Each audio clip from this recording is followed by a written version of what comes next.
Do you know that a school teacher's unprofessional act triggered the Aba Women's Riot that later turned into a full-blown war? This teacher engaged in a fight with a woman and went to prison for 3 months. Have you also heard about the fearless woman who broke a colonial officer's rifle with her knees?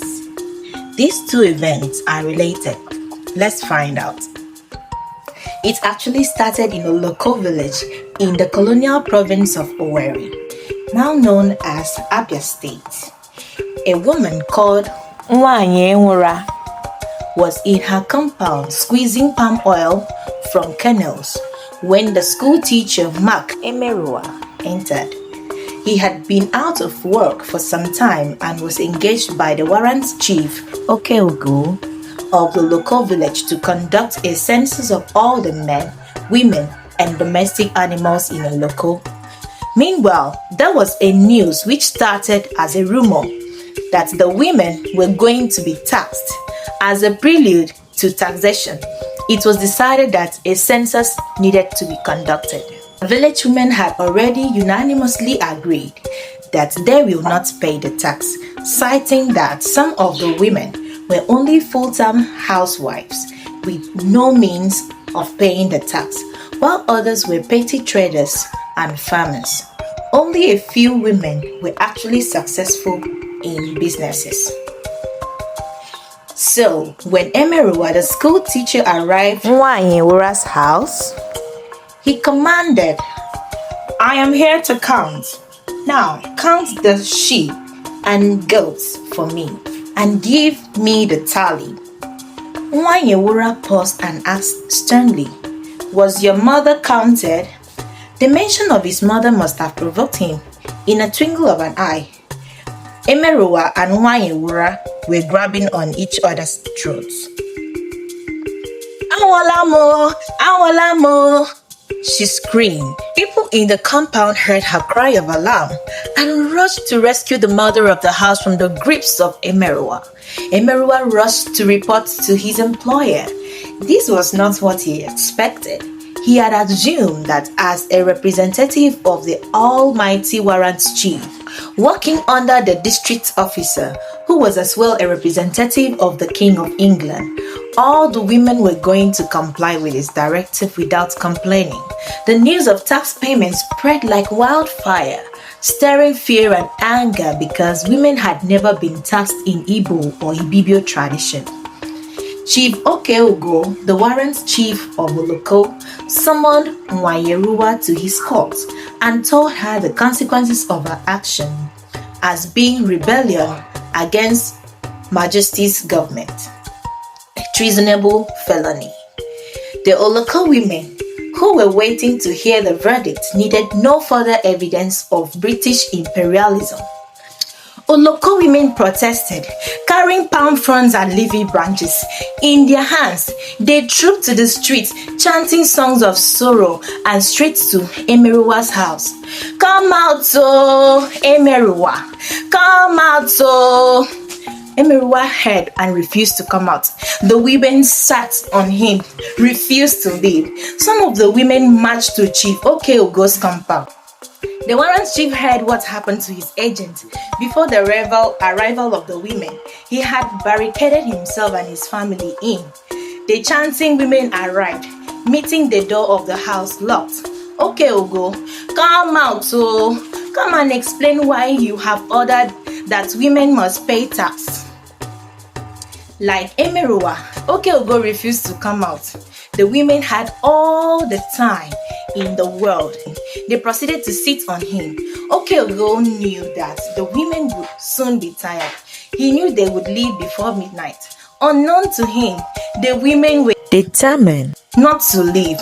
For 2 nights and days, they kept vigil at his residence. The colonial district officer, in attempt to pacify the women, decapped Okeogo. However, the women were not satisfied. They wanted Okeogo, the warrant officer, to be put on trial. Realizing that nothing short of trial was going to pacify the women, he decided to put Okeogo on trial, and in public too. At the end of the trial, Okoego was found guilty. He was decapped, stripped of his status as chief, and sentenced to 2 years in imprisonment. The women of Oloko had won. They had succeeded in removing a warrant chief. This galvanized women from all over the east and south to demand the removal of their own warrant chiefs. The women of Aba heard the news and joined their sisters from neighboring villages in the protest. From protests in Aba to Aba Women's Riot, then to Calabar Province, and then to Ikodabasi. The Ibibio women had been waiting to join the revolution. The Igbo and Ibibio women ransacked banks, post offices, train stations, and all colonial business buildings that represented symbols of authority. In the afternoon of Sunday, 5th December 1929, the angry women destroyed the buildings of the native courts and part of the staff quarters. The next day, Monday 16th December, the women were invited to meet with the district officer at Ikodabasi.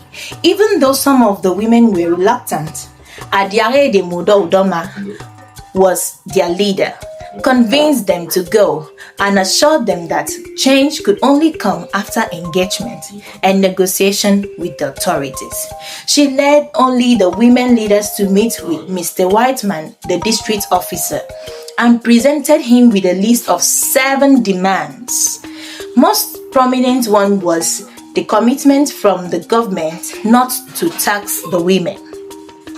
The document was adopted, typed, and signed. Eventually, more women arrived, and a crowd of people trooped towards the office, breaking through the stick fences instead of walking quietly through the entrance path. A line was drawn in the sand with a warning that the line must not be crossed by the protesting women. The determined women crossed the line, and the colonial troops responded by opening fire. In the midst of the chaos, Adiare-de-Mudo Udoma seized a colonial officer's rifle and broke it into 2 with her knees.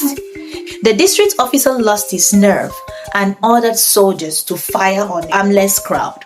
Another captain and commander of the troops was the first to fire. He brought out his pistol and shot Adiare-de-Mudo Udoma, and she passed on at the spot. The other soldiers fired rifles straight at the women, and 25 women were unalived outrightly. 3 Ibibio women, Adiare-de-Mudo Udoma, Mary Udoikpo, Nwa Udom, became the first victims of the women's war. 50 other Igbo and Ibibio women were unalived, and many more injured in a stampede. But the sacrifice forced the government to abandon the tax plan and review the exploitative warrant chief system. The Aba Women's Riot and Ikodabasi Women's War remained a testimony of courage and resistance to imperialism. Hope you liked the story. Follow for more. Bye!